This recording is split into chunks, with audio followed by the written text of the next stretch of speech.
And here we are. It is the September edition of Drinks Professionals Network, 1 week later than normal, and I think we're going to have a little smaller than usual turnout. We did have a couple of last minute cancellations, but all good. And I think what we were talking about is, it was kind of interesting to be at the ABI conference and have kind of Drinks Professionals Network, face to face. I saw, Attila Jew, who hasn't been on this for a while.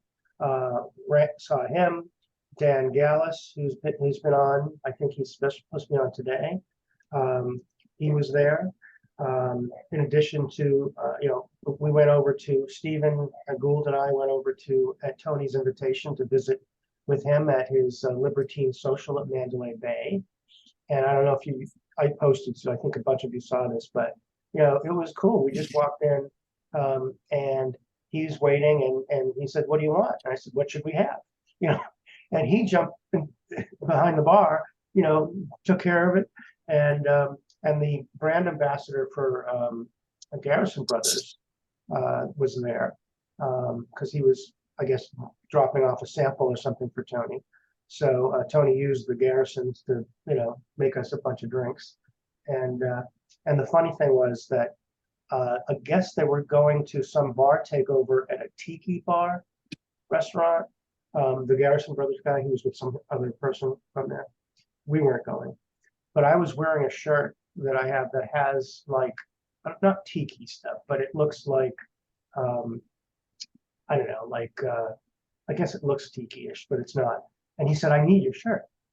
And I said, "You literally want me to give you the shirt off my back?" And so we joked about that for a while. I did not give him my shirt, by the way. And that's when we left and got stuck in not stuck, but Ryan navigated us through the monsoon in Las Vegas, which was crazy. So I got more video of it, but it was pretty wild. I mean, it was like on the Weather Channel. You see, they're doing hurricane coverage. When they're standing there trying to stand up. Well, people were doing that on the streets, and the rain was coming sideways, and then it was gone. Sounds like Florida. Yeah, I guess. Hey, Mike, the guy from Garrison, it wasn't Rob, was it? No, it was Sean. I forget his last name. Mullins. Okay. Because I was going to say that'd be funny if Rob asked someone for their shirt off their back, but it's not the kind of thing he would usually do. Right. Yeah, and I guess Dan Garrison was leading a lot of panels and was one of the prompt speakers. So I guess they had a bunch of people there for that reason, because you don't always have the bigger brands there, the semi bigger brands at that. Well, anyway, so that's what's happened in my world. What's going on? Who has something? Sherman, you must have some news. Always have some news. Literally, almost when you were sending me the picture of the DPN reunions in Vegas, I was sitting at a bar with Brian in Nashville. Fun. I was like, damn, why didn't I get a picture and post it up? We had a brief visit because I had a fire to put out. But it was great to have, face to faces. Anytime you get together with DPN connections in real life, it's just a lot of fun. And it adds so much context and flavor to the relationships that we're building online here. And you get to learn very quickly what people are doing in their world because we just can't get it all covered here. Right. It's just really tough. So those in-person meetings are really good. And I had a great call with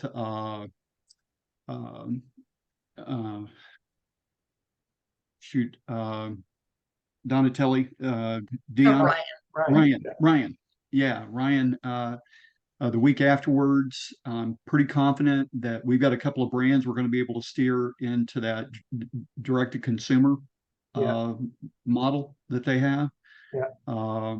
And just here in Nashville, things are rocking and rolling. I think I might have mentioned we had our first 100 event month in July and are creeping toward 200 in October. And should finish OND with any luck, about 300 in December based on Wow. some calendar. So we're starting to see brands prepay for the work that they want done Mhm. through Just to the lock fourth it in, so quarter. know that they've got it.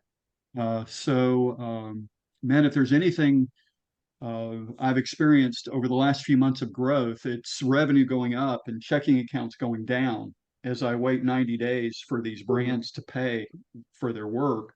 So when one or two start to ask for the invoice in advance of the work, um, it it's really nice. Uh, I was sleeping at night already, but man, this is a real help. Yeah. And it looks like we're just on the funding side, probably it's still several weeks away before we know for sure, but I believe we'll qualify for a pretty significant matching investor program. It's funded through incubators and the federal government, but when you qualify for the dollars, we're in the midst of a seed round, guys. That's why I'm bringing this up. And it looks like when you make it through the wickets and you're approved, whatever dollar amount they agree to put in, as long as you have a matching individual investor who's coming in under the same terms that anybody else is in your cap table, they match the funds up to $250,000. So, Michael, how much we've been working on the seed round over the last few months, and so who knows, folks? Watch out. I may be calling you saying, "Hey, we've been approved for 100 grand, but we can't get it unless you throw in. You want $5 worth of stock? Exactly. we Well, need to good, do good, it." but it's a good position to be in. And so what was Yeah. the process like to get approved? Pardon? What was the process Well, like to get approved?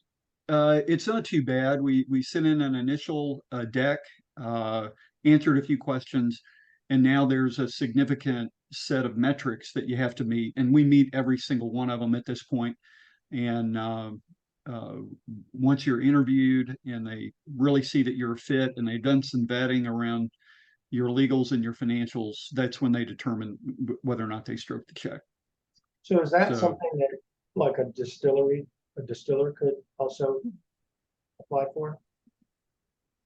Like if it was a distillery that was looking to raise money, or does it have to be? well, yeah, there are no prohibitions except for cannabis in the space. As long as you're a Tennessee-based company, this is an initiative around generating uh, basically public and private partnerships in the investment community. So it's a government program through the state of Tennessee and the Department of Commerce that is really around cause and effect. If they contribute 100,000, they want to see 100,000 from an individual investor group.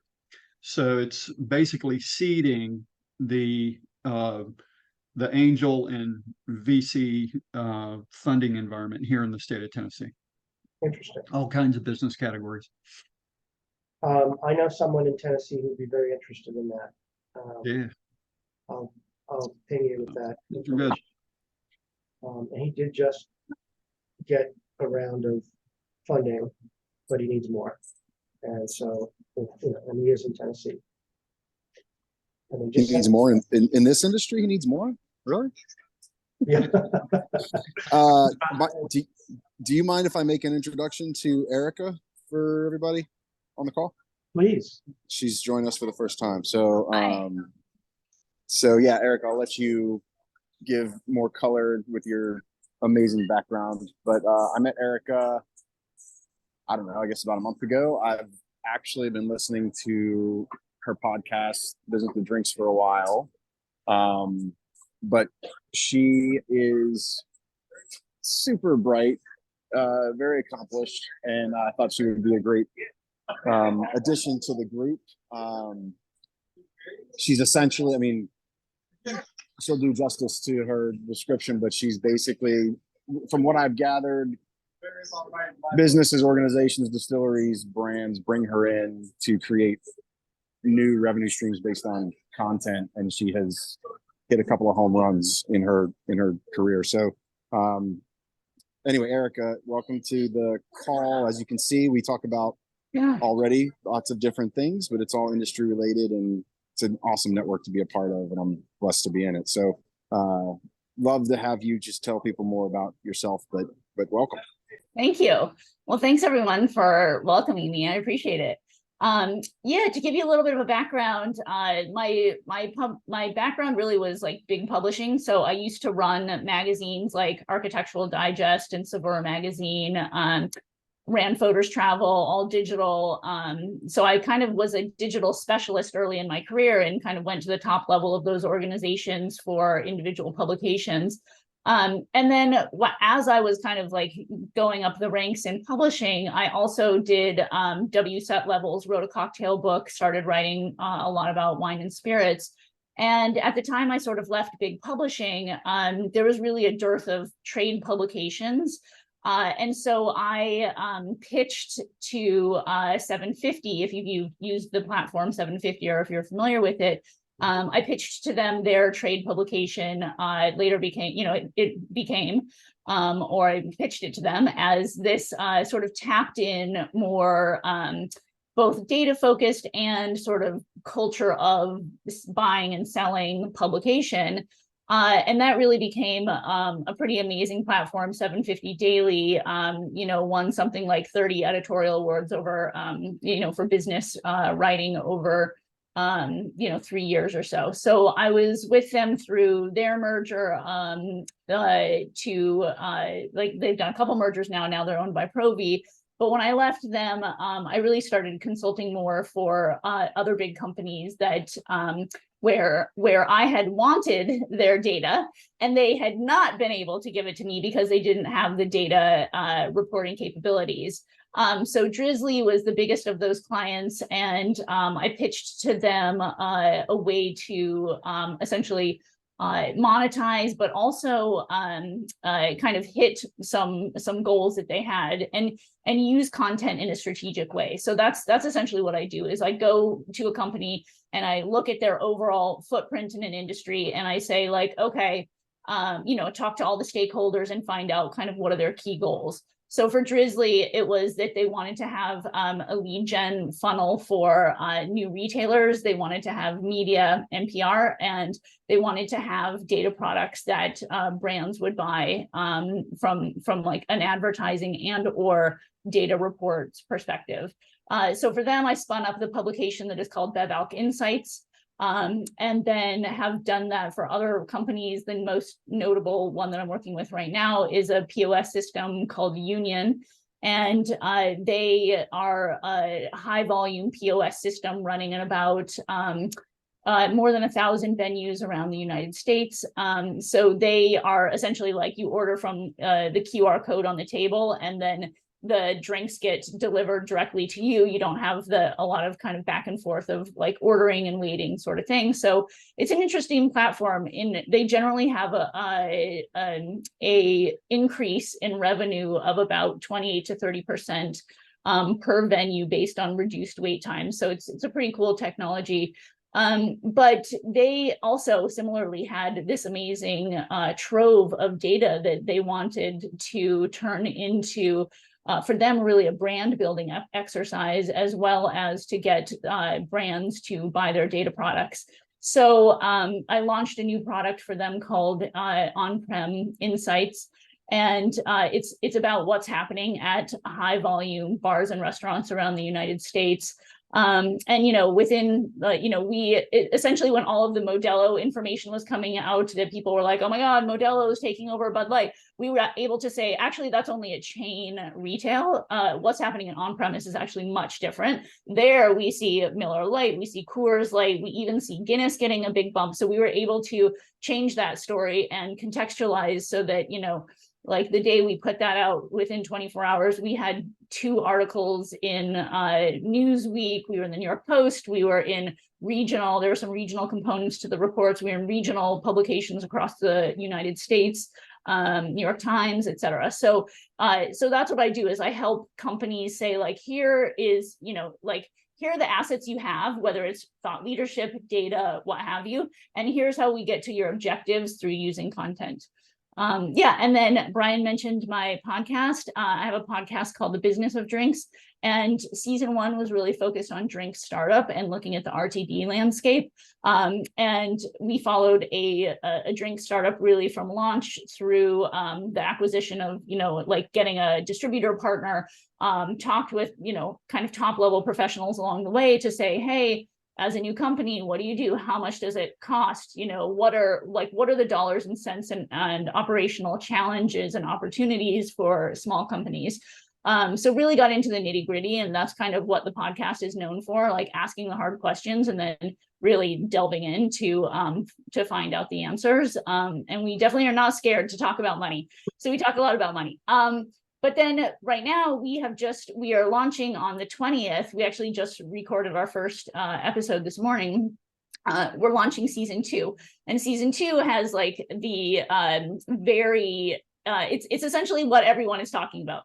Where have all the young drinkers gone, right? So we kind of are looking at millennial and Gen Z. What is actually happening? What are the dollars and cents of it? What are the impacts? Where are they going? Where are they switching to, et cetera? And we worked with a market researcher to conduct some of our own research, which asks some of the questions that weren't being asked for other, in other research reports. So I think it's going to be a pretty exciting season, and it's going to help brands really understand a little bit more granularly what's happening in that landscape with younger drinkers and what their behaviors are.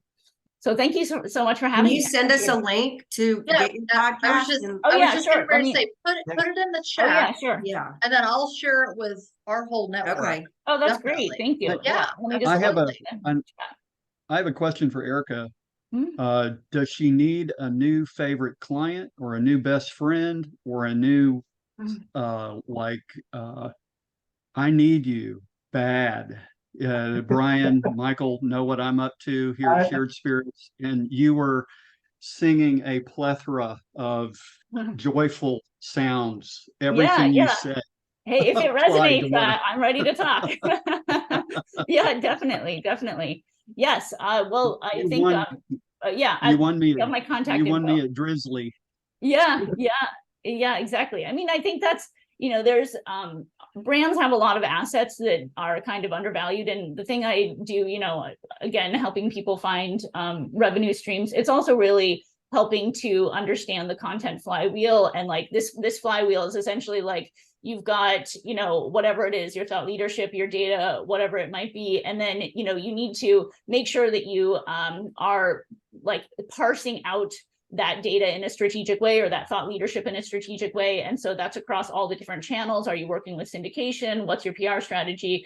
How often are you promoting these things on social media? So there's like a whole kind of best practices ecosystem that I help brands determine what works for them based on their resources.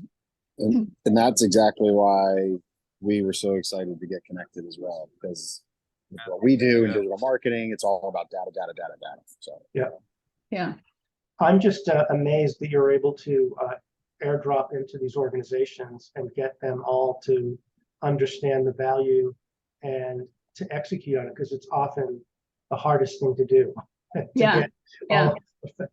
This is not how we do it, or this is we can't release this, or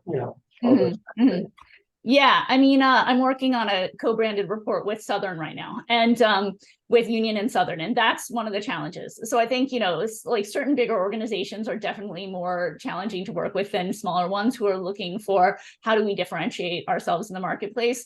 And then, for a bigger brand, for a bigger company like Southern, it's like, all right, we have so many stakeholders, and each of their stakeholders have different sort of directives about what can and can't be shared, and then on the corporate side as well. So I will definitely acknowledge that it is a challenge once you get with bigger companies who have multiple layers of approvals. So, oftentimes, like, I think with Drizzly, it was, the CMO is the one who hired me, and he was like, he kind of helped me push it through and helped me develop up an internal org that was able to work with me. So we like hired the people and we put them in place.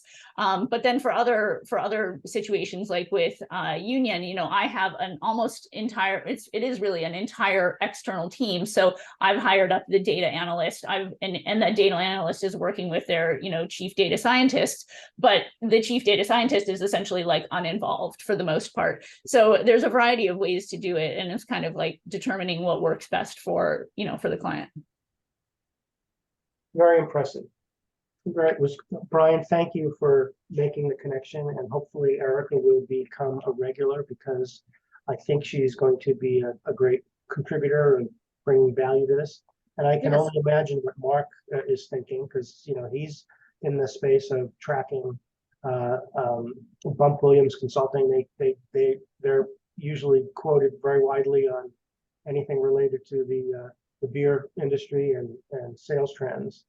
So I'd be interested to see how you guys can figure out ways. Oh yeah, we're huge fans of Bump Williams, and in fact, just I can't recall exactly who we just quoted, but we just quoted, I think in the Bud Light analysis, we had some Bump Williams perspective there. So that was very helpful. Thank you so much for that. Well, I'm thrilled you're on here. This is awesome. And I think you and I'll connect after the meeting somehow, some way. And yeah, I love what you're saying. You're filling a void that just so many people need.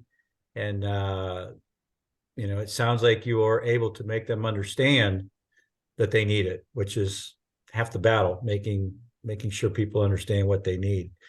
So man, love your energy. I made about 12 notes there while you were going through that. So you and I'll connect and make sure I can help you. And I'd love that. Thank you. Certainly do anything I can to help you. And with that, I'll just go real quick. For being here today, since it was a small group, I'll go ahead and send out Bump's newsletter. I'll just email it to everybody. Yeah, great. That's a freebie on me. The biggest thing that we talk about, Michael, was pricing. And we talked about how maybe the beer category, we may be pricing ourselves out of business almost. It's almost a $4 swing on case prices between 2019 and 2023. And Bump breaks that out really well in the newsletter. So I don't want to steal any thunder there. I'll just send it to you guys. But I think the opportunity there is for those other categories, for the distilled spirits, for the RTDs, for a lot of these other beverages, to grab some consumers who are maybe saying, geez, that, I'm paying $4 more a case for my beer now, maybe I'll try something else. So it's eroding a little bit of that loyalty factor. Mhm. So that's my spiel. Yeah. I'll make it short and sweet, and I'll just send it out to everybody so you can take a look at it. And if you have any questions, give me a shout. That's great. Appreciate that. And yeah, it's interesting. I was, I'm not as much of a beer consumer, but I was purchasing some for a Labor Day activity, and I was noticing that. I was like, what? This is $24 for a 12-pack? Yeah. It was. And I'm on the wine side, so I also had a Labor Day 3-day whatever at my house. But at this point, everybody knows now when they come to my house, you're getting rosé, you're getting Pinot Grigio, you're getting Prosecco. You can basically drink whatever you want over here, and everybody freaking showed up with cans. I'm so mad at cans. I'm not even letting them in the door anymore if they come with cans to my house. It's killing me. Seriously. Oh no. It's really eating into the white wine and the rosé business big time, particularly for the female consumer. But what about the cans of the white wine and the rosés? There's so many of them. No one's showing up with those. I mean, I do see them, but well, first of all, I'm using my house again as an example, but nobody would bring a can of wine here anyway, because they know I have all the wine in the world that you could drink. But I mean, even We need to have our meeting at Carrie's house. I know. I'm sorry, what? Yeah. We could do a Knock, remote. knock. Here We I could am. host remotely from Carrie's wine cellar. Right. But I mean, it's a fact. I just, well, I didn't even think I was going to make the call, but I came home on an earlier flight. But I just spent this week in Buffalo, and even there, I mean, they're more of a beer market anyway. But the reality is, all of these cans, every retailer, every restaurant, everywhere I went, like these RTDs and these cans are just like really putting a damper on the business. Mm. I mean, you know, it's good for some people depending on who Yeah. you work for, but like it's not good for us. Are you doing any cans? No. You're not. No, Okay. it's really like we even got out of the 187 business except for a sparkling Moscato and a Prosecco because it's really just not cost effective to tie up a whole bottling line and the glass cost and all of it. So no, no. I think Ryan is joining us from New York City. It looks like. Oh, I don't know. I'm just guessing based on just because it's a tall building? under the scaffolding and the tall buildings, but it doesn't look like Las Vegas. Ryan, are you there on audio? Oh, you're muted. I don't know where she is. She's gone now. Popped in. There, she's trying to Hi, come. you're still muted. Oh, are you guys talking to me? Yes. Sorry. I said, I think you're joining us from New York City. It doesn't look like Las Vegas. It is, yeah. How'd you know? Hi. And it's not Good to raining. see you. Good to see you. We've already talked about your rain driving skills. I mean, you're the one that put on social media that I did a good job. So it's in writing. Not many would agree, but how is everyone? Good. We're great. We're great. Good. And we've got, you're gonna have to watch the recording because Erica Ducey, is that how you pronounce your last name? Has just joined, and she's a wealth of brilliance and connectivity. So you'll want to watch the replay for that. Amazing. I will. Sorry I'm late. We've been working. So what's new in your world? I'm in New York City with Cardi B Press Tour. So we are promoting and launching pumpkin spice whip shots, which is vodka infused whipped cream. So she has 3 base flavors, does the seasonal flavor, and she dropped a single this morning. So she's doing a press release, which leads into the VMAs on Tuesday. Cool. Yeah, so it's been Exciting. fun. It's a little hot, but yeah. So we've done a collab with some baristas and done pop-up coffee shops right before she walks into every radio station. So you're setting that up, and then she walks in, and does she show up at the coffee shops? No. We are creating coffee shops in all of the radio station, iHeartMedia. got it. Yeah. So we're popping up before she is, and then she comes in. Very cool. It is. Yeah, it's been fun. Nice. 99 degrees in New York City, Carrie. yeah, I don't know how well. you're doing this. I know, it's crazy how it's hot. So it's hotter up there than it is down in the south. Yeah, 80, wild. I just looked, it's 80 degrees here in Atlanta right now.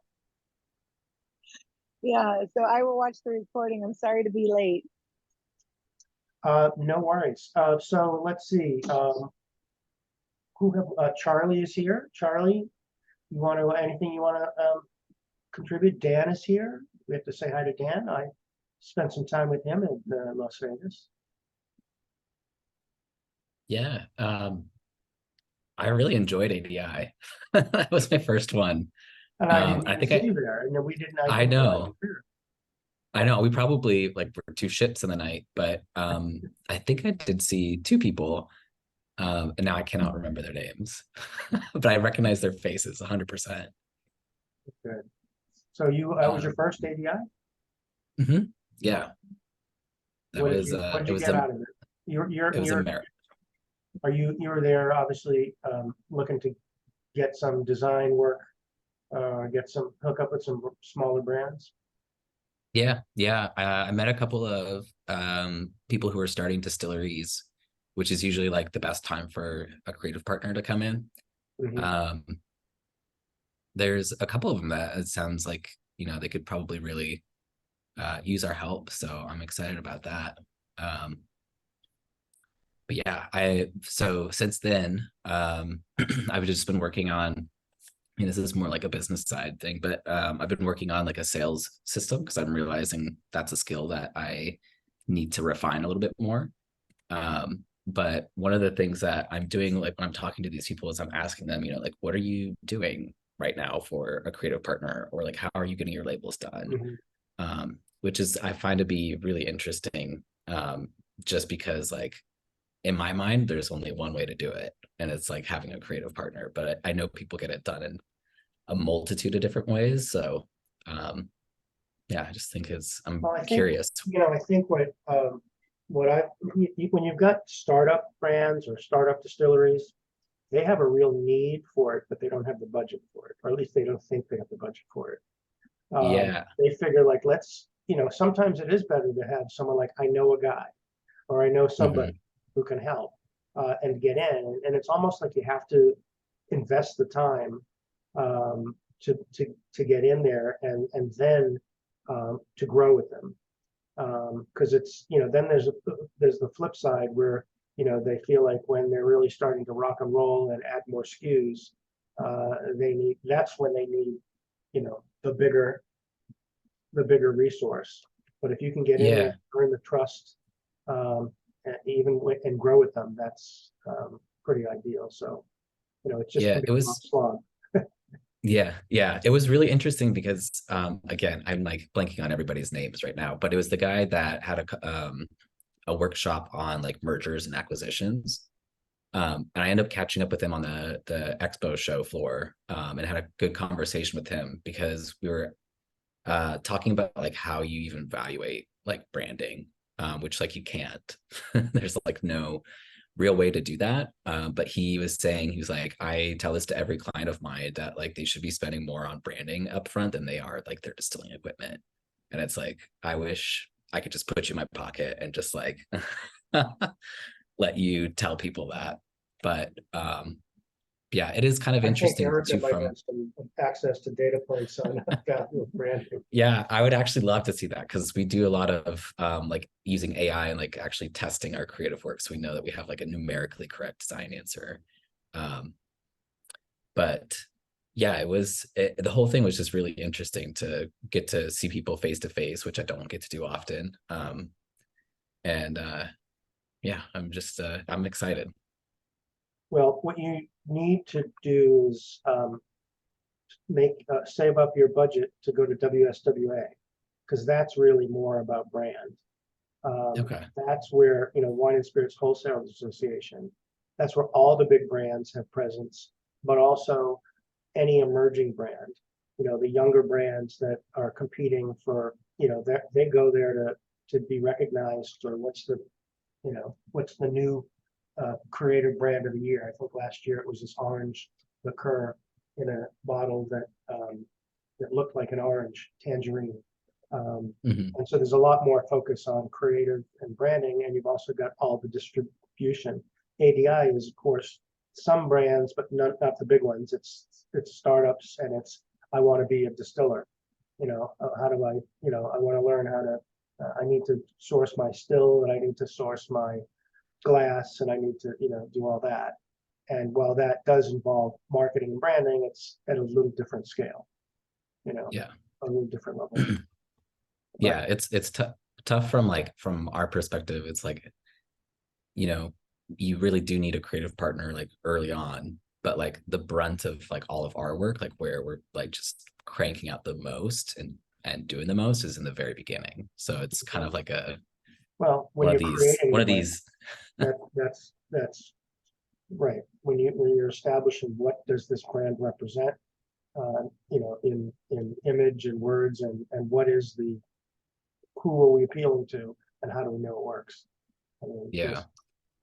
One thing that I found to be kind of interesting too, though, was like there's the old school way of like pricing out projects like that, where it's like a flat amount and it's like, I don't know, between 50 to 250,000, which I'm not really a big fan of that model. So we actually switched our model over into like a subscription. So I just tell people, you know, it's like the Netflix of design. Like you can pause it, cancel it whenever you want, start it back up whenever you want. But it seems like we have like a starter price, which is $6,000 a month. But you can get like, you can throw in however many requests you want. So it's interesting to like kind of fine tune that model, especially in comparison to like people who are just starting, versus people who have like, you know, multiple brands, like it's not their first rodeo.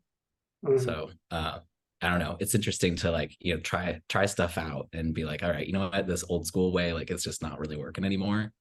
And like who has even 50,000 to start with?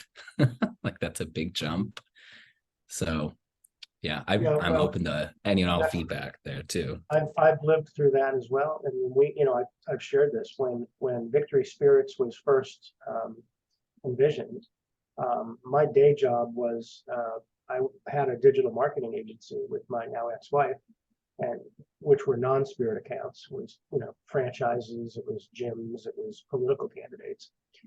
We did have some clients that we had worked with from a previous level of the business that were spirits, but I got approached by someone who was a VP of sales from one of the major players, and he said, let's start an agency. I said, I already have an agency.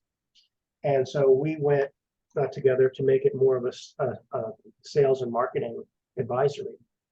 And while it worked, it was still a tough slog to get smaller startups to commit to real fees. Something that they saw as just like a big expense, versus what we evolved to is to becoming more of a trusted ally and the source for the things that they need, which is sourced spirits or shortcut. If you're going to launch a distillery, how do you outsource some of that early production to get the brand built before you invest too many millions of dollars in creating something you don't yet know is going to sell. And then we kind of switched to more of the Madison with the old Madman model, which is we'll just kind of provide help and to a degree creative and some creative support for digital campaigns, and as long as they're buying their barrels of bourbon from us, either new or aged. And that became a seismic shift really in terms of the business. So I think you also have to look at ways to understand they know they need to have juice to go in the bottle, or they need things. That's not an option, right? But they often think that the creative and the marketing and even the stuff that we're talking about with digital mining for content, that at one point was so foreign to companies in this space. It was like, why would I be worried about content? And now everybody, it's a different world. I in my trajectory of my career, I started out in media, in television news, and our big claim to fame when it became the entrepreneurial chapter was that we knew how to produce video, stories, commercials, shows.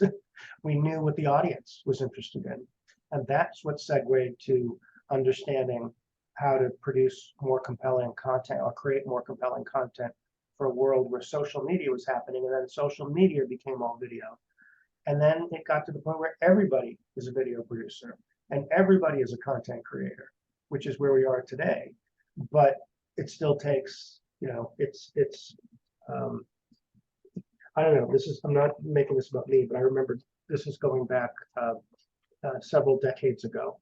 One of my former bosses at CNN was teaching a course at University of Georgia on broadcast news. Broadcast news, that was it. And he asked me, and this was when I had gone off and was starting to be more focused on the digital and the online component and how that worked. And I remember putting my deck together, and I said, here's what's different And I said, when I was in television, here's what it took to get a live shot from point A to point B. First, here's the $750,000 truck with the either the microwave or the satellite dish.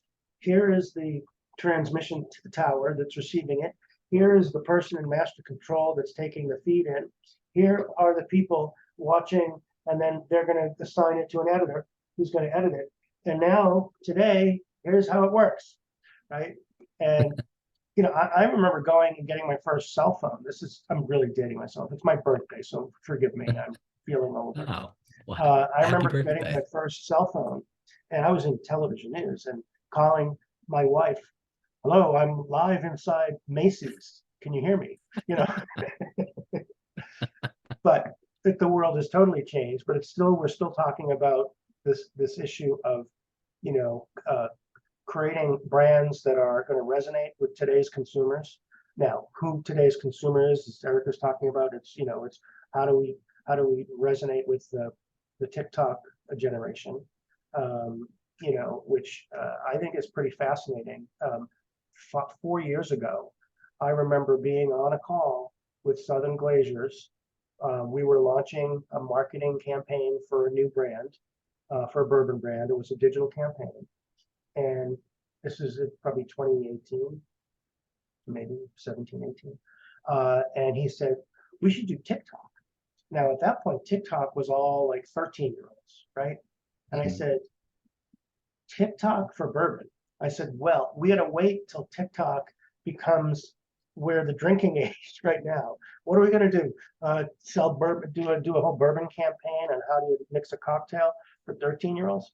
But now it's matured, and now TikTok is where you want to be if you're getting mind share, especially in the younger generation. So, I don't know what the point of that was, is that everything changes, but it's got to be the right moment. Right? Yeah. That's something I've noticed that it's not a bragging thing at all, but I'm usually like a little too far ahead than most things. But it's like all the AI stuff, like super early to that, and like super early to like testing creative work, like using visual attention software. So which one is more eye-catching, like instantly, rather than trying to put together, corral a bunch of people for like a focus group. So and now everybody's like super into AI, like almost a little too much. Well, the thing is, it becomes this something that everyone thinks they have to do, but they don't even know what to do with it. And so, like, even when you say we use AI for a campaign, what does that really mean? Right? What did it could be so many things. It becomes a buzzword. It's almost like, look, there was a time, this is no different than the .com bubble. Anything that was associated with something being a website or a website or web-based thing, that was where all the money was from. I remember I had a video content syndication company, and I had an idea for something. And I went to the executives at one of the networks, who were general manager of the TV station, and he said, and I said, I'm looking to raise money for this thing. It's something that's really going to benefit you, a TV station, And he said, can you do a .com version of it? And I said, what do you mean? He goes, because if it's a .com, I can get you money. And I said, okay. So we created an online component to every video story that was content that the TV station could plug and play on their website that was somewhat localized. And that is what got the investment, and they did invest and ultimately buy the company. But if there wasn't a .com attached, and that was 1998, before the .com bubble, we would have never got off the ground. So that's kind of what AI is now. I think anything that's attached, that AI attached to it, is attracting investor money. The question is, what really produces value and what emerges? Yeah. Anyway, I feel like I'm philosophizing today, so I'm going to shut up. Dan, how was ADI for you? Besides the fact that we had greasy burgers together. Mine was greasy. Oh, they were greasy and delicious. But ADI was great. It was also my first time going. I was underprepared and overwhelmed, I think, if I'm brutally honest with myself. kind of like a kid in a candy store. There was too much to do. I didn't have as much of a plan as I'd like, but knowing that the next event that I go to, whatever it is, I will be more prepared. But I made some good connections. It was great to get to see you in person, Michael. I met with a couple of other clients and folks that I've met virtually, walked away with a lot of business cards and names of follow-ups and whatnot. My intent going there was really just to sit and listen. I attended a few of the events just so I could educate myself. The most impactful ones were the two about startups, what startup distilleries need to know. There was a panel about successful businesses and the failures or the trials and tribulations that they went through. So that was really good for me to know. I work with a lot of small businesses and startups. So outside of my area of expertise, if I can advise them and become that true advisor, then I feel like I'm helping beyond what someone else in my position in a different company would be doing. So generalist versus a specialist, but it was great. I think that for a first convention in Las Vegas of all places, which I'd never been to before, it was a really great time. I enjoyed it thoroughly, and I look forward to more of them. Thank you, Michael, for the advice, because I was asking you which events to attend, and you told me ADI would be a good first one, which it was. Good. Well, I'm glad it worked for you. Hopefully it turns into some business and all good. Yeah. All right. So let's see, Carrie, anything else? Anything new that you're seeing? Anything? No. Was it hot in Buffalo too? It was, everyone was laughing, saying, oh, did you bring your snow boots and blah, blah, blah. It was 92 degrees. It was hot. And then, was it Wednesday night? Well, I guess a lot of the Northeast got some crazy storms, but it was like hail, thunder, lightning, flooding, all of Wednesday night into Thursday morning. Yes, Charlie, that is WSWA. Sorry, I'm answering Charlie's question for everybody. No, I saw it pop up. Yes, everybody. All right. Well, let's see. Brian, do you have, aside from great introduction to Erica, any other things you're seeing? Are you still there? Yes, you're there. Yeah, no, just working with a few non-alc brands, which is very, very interesting. Talking about, what we're talking about with the younger demographic. How do you reach them? How do you build loyalty? How do you get their attention? How do you do that with spirits? But then how do you do that in non-alc, which is such a small category with limited data and limited history? So you can't really leverage insights as much as you can. When we bring on a new bourbon or a new tequila, we have our own insights from our portfolio as well as industry insights. And with non-alc, it's obviously much smaller, right? There's a much smaller database to pull from. And, and one of our clients is, and we see this all the time, they came from a different industry. They really don't know, anything about how to market and how to prepare for the endeavor that they're undertaking with trying to build a brand in this industry. So that's always a challenge. It's always fun, but it's also, we've had some calls where we'll tell them, well, this is what it's going to take. This is what history shows us. This is what the data tells us. And their eyes pop out in their head and they're like, oh, I wasn't prepared for that. And that's the kind, I guess that's, it always kind of surprises me that, and even talking about what you're talking about with, the .coms, I sold websites back in 2000 and people would say, as I was out, I was a sales guy back then. And as I was out talking about, do you have a web presence? And they'd say, oh yeah, we have a website. And I'd go to the website, there was one page and it had their address on it. And I'm like, oh, I remember that. Oh, we already have a website. Okay. Yeah. What is it? Oh no, we Yeah. already have a video. Okay. Yeah. What is it? What the hell is that? well, a lot of folks, I wouldn't say a lot, but a higher percentage than it should be, in this industry say similar things, right? They say, oh, we have e-commerce. And they do. They have an e-commerce site. They have, you know, they're set up with either DevStack or ExcelPay or Cask and Barrel or Reserve Bar, whoever it is. But then they'll come back and they'll say, but nothing's happening. Right. And it's like, well, just because you built an e-com site doesn't mean that everybody's going to go there. Nobody's there. You didn't get anyone there. What is there to get there? So I'm curious about on the no elk, because it seems like I have seen, especially Athletic, which has really seems to have perfected the model, both in terms of, you know, they were early to get into Amazon, so that anyone could order it when it was, you know, because you don't have to worry about. Who did you say? Sorry. Athletic Brewing Company.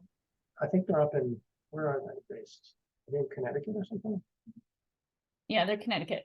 And I've seen, the other day, I just saw, you know, when I was at the store picking up the, you know, the beers that I mentioned, I saw there's a whole section of non-alcoholic, and a lot of it was Athletic Brewing. That's here in Georgia. So I know that they're getting the distribution, significant distribution. And I guess the question, you Brian, you're talking about the challenges of educating people who don't come from the spirits industry. But in a way, isn't it freeing, because so many people in the spirits industry are going to think of all the what you can't do, or why you can't do this because of legal restrictions, whether it has to do with. Did you see a headline today? I didn't click on the article because it was literally right before that Bill Gates bought Anheuser-Busch. Yeah. Really? It was Yeah. right before this call. I didn't click on it. I didn't have time. He to bought see some- it. he- Is that real? Like, oh he my bought- God. He bought some ridiculous number of shares of AB because he's betting on Bud Light coming back. That's my best guess. That is why is he would do that. insane. Yeah. He's got Nothing surprises me at this point, clean but water like- to the rest of the world. Well, Brian, I'll like to your point about just how difficult it is to build audience. I think the thing that Athletic did that was so incredible was that, you know, when they launched in 2017, it was essentially they went out and hand to hand sold like their products, you know, at marathon finish line. Like, I mean, they gave it away. They just like marathon finish lines. They built this incredible organic community. And, you know, just like in 2019, they were doing 2.5 million in sales. And last year they did $50 million in sales. I mean, like that is just unbelievable. And I think like the thing that I see with both the ALC and the non-ALC products and brands that are trying to reach consumers is just that the digital customer acquisition cost is so high, right? And it doesn't really matter if you're ALC or non-ALC, because you're going to run into the same thing. So like what I see a lot of smaller startups doing is either like really building with the trade first, right? Or then really building some small organic community through unusual routes, like that Athletic Brewing route, where, you know, it's essentially like, we're going to own the race community. We're going to own ultra marathoners. We're going to own that whole thing. And like, I think I feel like trying to build a brand digitally now is just so expensive. I just don't know how any brand can do it without a huge amount of funding. Yeah, no, you're 100% correct. And it's so funny that I need you on my next call with this particular client, because they essentially came to us and they had no on-prem or off-prem strategy. Brian, what do you do again? I can't remember. And since I can't see your face, I can't put it all together. Oh, sorry. I'm It's okay. sitting at a bar. I just don't and- remember, like, I mean, I remember you being on So here. Yeah, no, I'm a co-founder of Drinkubator, and we do digital Oh, yeah. marketing and strategy for Okay. the craft brands. But yeah, Eric, what you just said is 100% correct, because they came to us and said, well, you know, they were putting all of their eggs in the D2C Amazon basket. And we said, we can't subscribe to that, because you're not going to get the results that you or we want by only focusing on one channel and especially D2C, and especially with your product that comes in a 4-pack that costs shipping costs more than the product. Like, that's absolutely not the stress. So we've been working with them, and we've, it's been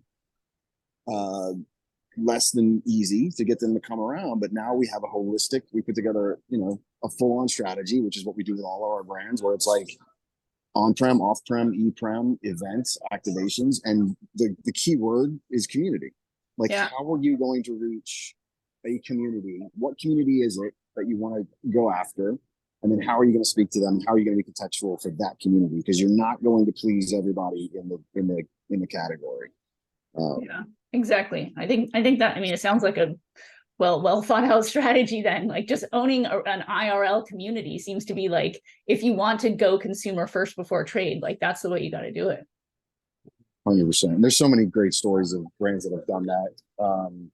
There's another brand out of California called Passion Tree. I don't know if you guys are familiar with them or not, but they did the same thing. They literally, the two founders lived in a van and they just drove up to beach fronts and passed out their product and said, this is who we are, this is what we represent, this is our lifestyle, hope you like the juice. And they built a huge community that way for the first year and a half. But yeah, it's all about community when it comes to, I mean, nearly anything digital, but particularly the younger generation. You have got to speak to their lifestyle and experiences that they're looking for, and you've got to align with that. Yeah. Well, look at Monster. I mean, they're sponsoring all these things. I mean, they're totally in the Gen X thing, and now they're in the alcohol business. They have, I don't even remember what the name of it is. They're in my garage, but my friend works for them. But now they have a line of cans that do contain alcohol. It's not under the Monster name. They're called, I don't know what they are, but they go after all these. I mean, they're in like the BMX, country stuff, racing, car racing, every kind of racing. Like their presence is everywhere. Yeah, and the ultimate example of that is Red Bull. Red Bull, absolutely. That was the original. Like they were the poster child for how you do it. Yeah. When Red Bull was first introduced, they were getting a lot of backlash because people were saying this is dangerous. Heart attacks. It's exactly. If it'll appeal to kids and it's not. I worked for Bacardi at the time, and we were going to do a whole big marketing thing. It was Red Bull vodka. And so Bacardi decided, yeah, we're going to get in there and it's going to be, Bacardi and Red Bull. And then it was the publicity was like getting all this negative. Horrible. And we pulled the whole. They flipped it by going to the extreme of associating it with extreme sports and athletics and and all of a sudden it's in every bar there's a Red Bull cocktail. One of my mentors is Amy Taylor, who used to be the global CMO of Red Bull. So it's some really interesting insights and stories there. She's no longer there, but I think now she's the president of Zevia, but still just wild. And my client used to work there too, like in marketing. And so like that's how we all kind of came together. Interesting. So I was just reading a little bit more about the Bill Gates thing. So the interesting thing is that it happened last quarter. And they just started talking about it, but it's $95 million. It's only a 1.7% stake, so it's not like he bought the company or control.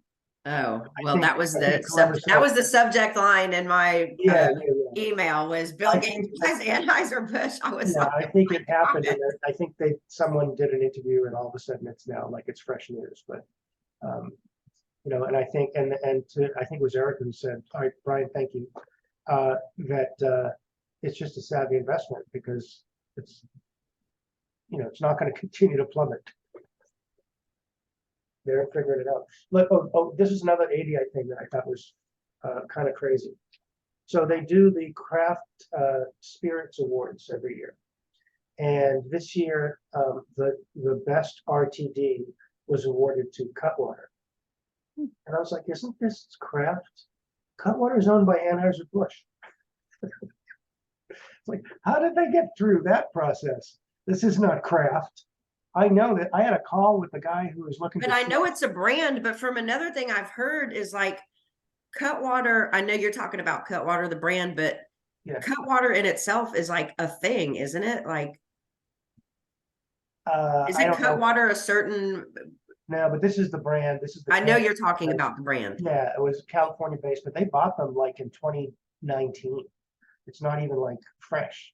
I mean, I was on a call with a director. That's everywhere, and so is this Sunny D.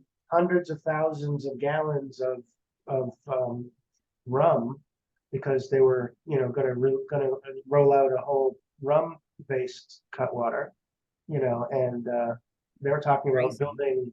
They've already built like 2 new distilleries and 3 distribution. I mean, he was explaining how big the Cutwater apparatus is, and then I'm Wow. at ADI, and it's like craft spirit canned cocktail of the year, Cutwater.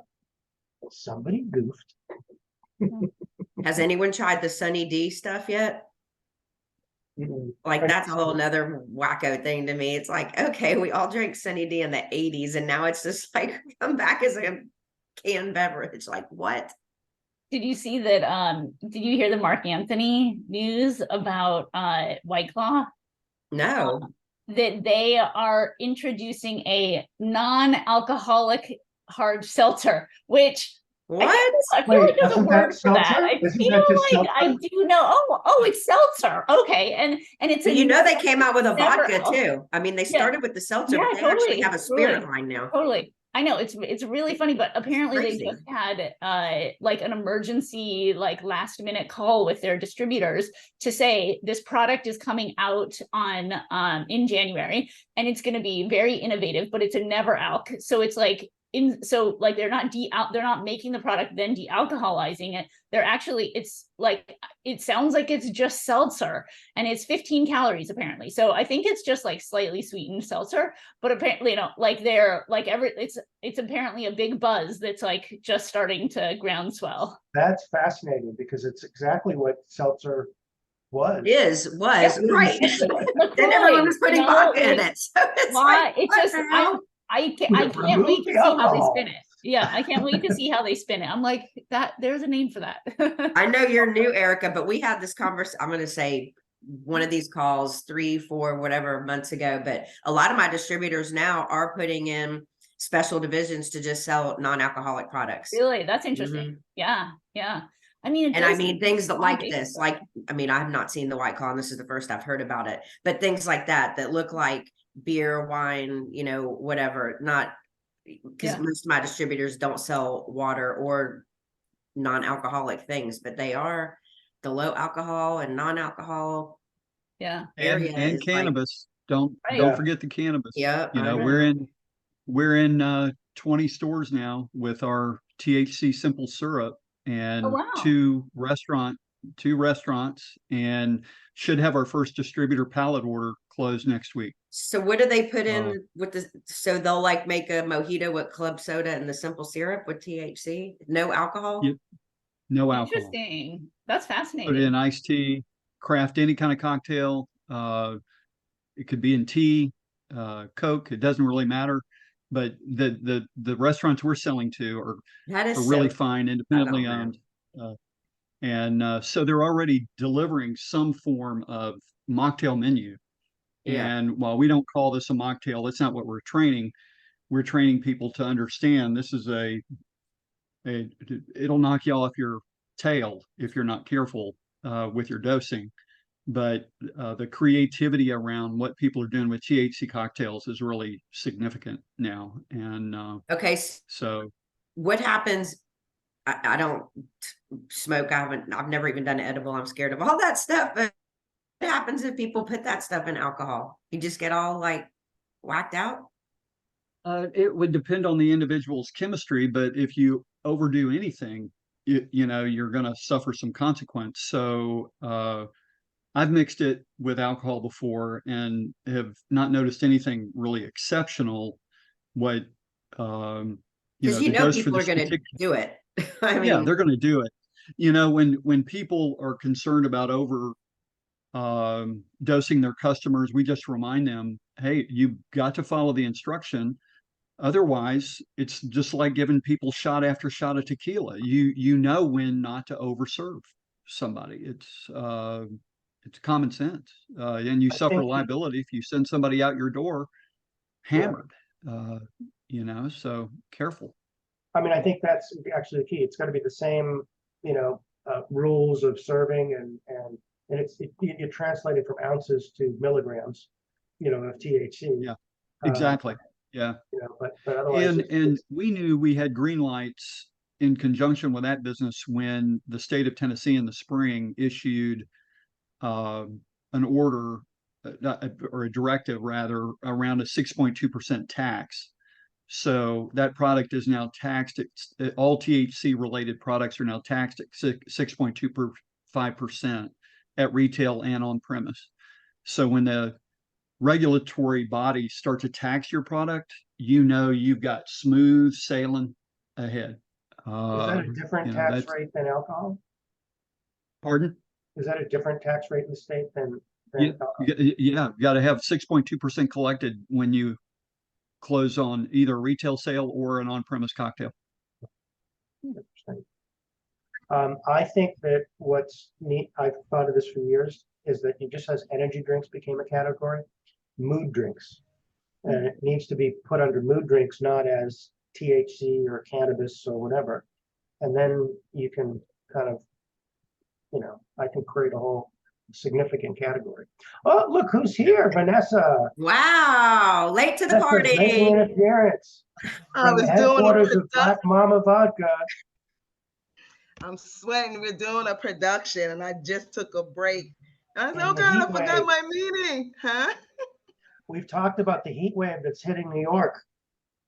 Oh my God, I am like literally sweating bullets.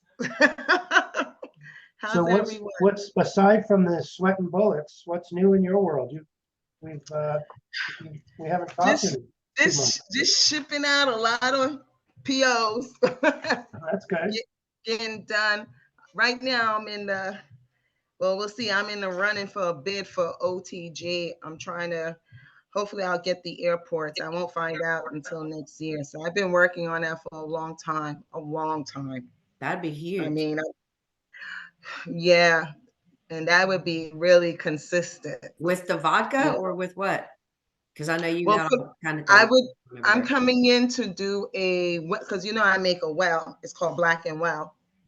So I'm gonna come in to do the well, do the vodka, a rum, and a gin. You know, so and they want it in a 1 liter, but I got to give them, you know, really, really, really good pricing. So they move a lot of volume. They have 11 airports, OTG, and they service 350 restaurants throughout. So I just want to get in. You know, you follow the rules, you get in and you do what they want, and then once you're in, then you go for the kill with everything else. Yeah, get in. Yeah, and then I can hopefully bring others in. But they have 11 airports, including New York, New Jersey. You know, they have all the major ones, OTG. I mean, I've been trying to get into the airports for like 8 years. It's 8 years too long. Well, But good otherwise, in that, huh? Good luck. What'd you How's Isley? Good luck. How's the Isley line going? Doing well. I'm shipped out another pallet, so now they have to re-up. But it's been doing very, very well. Distributors are picking them up. I got them into a couple of, you know, I got them into Massachusetts, so we're speaking with Horizon. Mhm. Right now I'm looking at, I just got them approved for Louisiana. So we're gonna go with a small one of my distributors. I don't use RNDC for Louisiana. I use Select Wines, which is a family owned. You know, they've been around for 80 years, so they have all the connections. So it's been really, really good, I can say. You know, but they still have to learn this industry. It's not. Let me tell you, I have to remind them all the time that distributors don't care who you are. You have to have this. They don't care if you're a celebrity. Is your product going to sell? Right. Does it taste good? And are we going to get repeat orders? So they're learning that, you know, but it's so far so good. And then I got a couple of other new clients coming on board, which would be great, you know. So you and I got to talk Yeah, too. I know. I don't think it's going to move forward Okay. That's based on the most recent conversation I had. all right. In other words, it's either show me the money or no. It's not go for it, we'll wait for the payday. So you, Yeah. that's code for, I know what it is. I Yeah. know what it is. I just recently did a trade show. I think it was last month with Myers Supermarket. I went out to Grand Rapids, did a 2-day trade show with them to meet with all of their buyers. I didn't realize they had 500 supermarkets, Hmm. you know, all over Indiana and Michigan, and I think 2 in Ohio. So I already know that they started. I know the first week it was 72 stores, but then I found out that I think I'm gonna get 300 stores. I think How many of the stores are selling alcohol, can sell alcohol? all of them, except for they only in Ohio, the 2 stores. Yeah, I was gonna say, I don't think Ohio sells. Just the 2 Spirits. stores have spirits, and that's controlled by Ohio. Right. So yeah, but the Indiana and the Michigan, they all sell spirits. And then they have within Myers, they have something called Fresh Market, something like that. That's a sister. Fresh Market's a separate thing, is it? Maybe they have a, Fresh markets in the southeast are different. Yeah, Fresh Market or Fresh something. I thought it was Fresh Market. It's one of their, I guess, sisters. So the CEO, he came, you know, he's African American. So it was, you know, it was pretty good.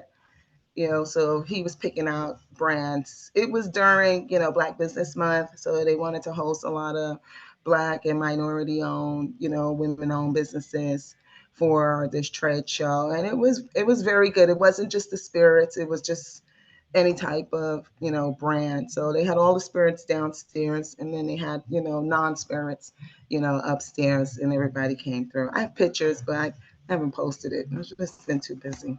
you've been too busy. And that's pretty much it in a nutshell. I'm leaving for Atlanta tomorrow. Oh, So be here. yeah, I'm gonna be at Chateau Elan. Okay, right up the You know road there. Chateau Elan? What Nice. for Are like you for doing a fun? tasting event or? My cousin Trina Braxton lives there. Oh, okay. So I'm She gonna lives go right there? see family. Near there? So yeah, she lives on the land. Yeah, and then I have a family office meeting on Monday and Tuesday at Chateau Elan. So I just killed 2 birds with 1 stone. There You you go. know, see family, don't have to pay for a hotel, stay at the family house and go to the meeting. I would offer to come visit, but I'm actually flying to New York on Sunday. Oh, wow. So I'll be where you are and not back here till Tuesday. So Right. No, yeah, okay. And I don't come back here until Tuesday. we're switching places. Yeah. Maybe Whatever. I'll see you at the airport. Vanessa, are you doing the New York City Wine and Food Festival? What day is that? It's October 12th through the 15th. I gotta look at my calendar. And 'Cause then I the know- Atlanta one is the 23rd, September 23rd and 24th. Mhm. I know September 23rd, I'm not gonna be there. I'm doing an event here called the Ujama Fest, and then I have to fly to Detroit. I'm doing the Taste of Black Spirits in Detroit on the 27th. What is it, 27th, 28th? No, the 23rd, I'll be in Louisiana. I have to think where I'm gonna be doing a trade show with the distributor, and then I'm flying to Detroit. This is the busiest time of Yeah. the year. Yes, it is. Really, you know. Hi, Erica. We're Erica. glad you could find a few moments Hi. to catch up with us, and I would suggest you take some time to watch the video so you can get to know Erica, who's just joined us. Yeah, great to meet you. It will be a great resource, and hopefully Erica is found us interesting and engaging enough to maybe want to come back. Definitely, I'll be back. All right. Okay. Stephanie You'll had- be back. We'll be back.